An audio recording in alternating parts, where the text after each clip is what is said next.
Hi readers, good morning. Actually வந்து பார்த்தீங்கன்னா நேற்று ஈவினிங் நமக்கு வந்து ஒரு சில்சன் ஃபார்மாக இருந்துச்சு.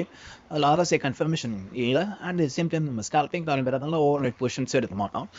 அண்ட் அந்த காலம் வந்து பார்த்தீங்கன்னா காலையில் அப்போ ஃப்ளோ ஓப்பன் ஆச்சு. பிஆர்எஸ்எட் சோனுக்கு மேலே தான் ஓப்பன் ஆச்சு. பட் ஆனால் க்ளோசிங் வந்து பார்த்தீங்கன்னா நமக்கு பிஆர்எஸ்எட் சோனுக்கு கீழே தான் வந்து க்ளோஸ் ஆச்சு. ஸோ பிஆர்எஸ்எட் சோனுக்கு கீழே ஒரு கேண்டில் வந்து க்ளோஸ் வைக்கிறதுனா நமக்கு வந்து அந்த ட்ரேட் வந்து ஆக்டிவாக தான் இருக்குது. அடுத்து நம்ம பார்க்க வேண்டியது ஆர்எஸ்ஏ கன்ஃபர்மேஷன். அந்த டைம் நமக்கு ஆர்எஸ்ஏல வந்து எந்த ஒரு ஓவர் பாட்ட கன்ஃபர்மேஷன் வரையில சேம் டைம் வந்து பார்த்தீங்கன்னா ஆர்எஸ்ஏல ஒரு செல்லிங் ப்ரெஷர் வேணா ஒரு டாட் சிம்பிள் வந்து நமக்கு வந்திருக்கு. ஸோ அந்த டாட் சிம்பிள் வந்து பார்த்தீங்கன்னா அடுத்த 2, 3, 4 கேண்டில் வந்து நமக்கு டார்கெட் வந்து ப்ராப்பராக வந்து அடிச்சிச்சு.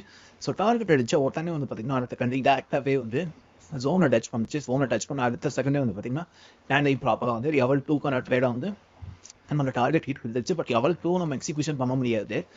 பட் அந்த சோல் வேலிடிங்கிற இதை மட்டும் நான் அந்த இடத்துல மென்ஷன் பண்ண விரும்புகிறேன்.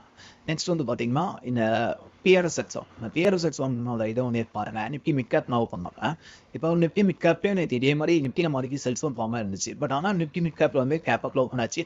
ஃபர்ஸ்ட் 2 கேண்டில் வந்து பிஆர்எஸ்எக்ஸ் ஒன் மேலே க்ளோஸ் வச்சுச்சு. ஸோ அப்போ அந்த ஜோன் வந்து இன்வாலிட் ஆயிடுச்சு. அதே வந்து அது என்னதான் கீழே வந்தாலும் ஸோ அது வந்து நமக்கு ட்ரேடிங்காக கன்சிடர் ஆகாது.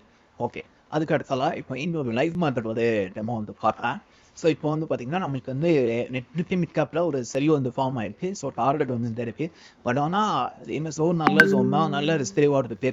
பட் இருந்தாலும் அந்த ட்ரேடை வந்து நம்ம எக்ஸிக்யூஷன் பண்ண முடியாது. காரணம் என்னன்னு பார்த்தீங்கன்னா நமக்கு இதில் ஆர்எஸ்ஏல வந்து ப்ராப்பரான கன்ஃபர்மேஷன் வந்து கிடைக்கல. ஸோ ஆர்எஸ்ஏல வந்து ஒவ்வொரு சோலில் இருக்கிற வேண்டிய ஒவ்வொரு பாட்டில் இருக்க வேண்டிய மார்க்கெட் வந்து ஒவ்வொரு சோலில் இருக்குது. ஸோ இது ஒரு நெகட்டிவ் கன்ஃபர்மேஷன். அதனால் இந்த ட்ரேடை வந்து நம்ம அவாய்ட் பண்ணிடுவோம். நம்ம நிஃப்டி 15 மினிட்ஸ் வச்சுக்கிட்டோம். ஆனால் நேற்று ஈவினிங் வந்து பார்த்திங்கன்னா 2:15 நமக்கு வந்து நிஃப்டி நிஃப்டியில் வந்து 15 மினிட்ஸ் டைம் ஃப்ரேமில் ஹல்கில் வந்து பை கிடச்சிருக்கு. ஸோ வந்து இன்றைக்கி காலையில் market gap up opening first candle வந்து செகண்ட் டார்கெட் வந்து அடிச்சிருச்சு. நேற்றே அது ஃபஸ்ட் டார்கெட் அடிச்சிருச்சு. இன்றைக்கி கேப் அப்பில் வந்து செகண்ட் டார்கெட் வந்து அடிச்சிருச்சு. ஓகேவா? ஸோ நமக்கு வந்து இங்கே வந்து செல் ஃபார்ம் ஆகி 5 மினிட்ஸில் ப்ராப்பராக அதுவும் டார்கெட் அடிச்சிருச்சு. இப்போ டார்கெட் அடித்ததுக்கப்புறம் பாருங்கள் 15 மினிட்ஸில் அதுக்கப்புறம் அதே சோனில் வந்து ரியாக்ட் ஆகி மறுபடியும் போய் டார்கெட் வந்து அடிக்குது. ஸோ இதனால தான் சொல்கிறேன், நம்ம செலக்ட் பண்ணுற ஸ்டோன்ஸ் ஒவ்வொன்றும் வந்து ரொம்ப பவர்ஃபுல்லாக இருக்கும். சேம் டைம் வந்து நம்ம என்ன பண்ணணும், அதுக்கான அந்த ட்ரேடுக்கான கன்ஃபர்மேஷன், எக்ஸிக்யூஷனுக்கான கன்ஃபர்மேஷன் டிசிப்ளினாக ஃபாலோ பண்ணால் நல்ல ப்ராஃபிட் வந்து ஸ்கேல்பிங்கில் வந்து பண்ண முடியும். தேங்க்யூ.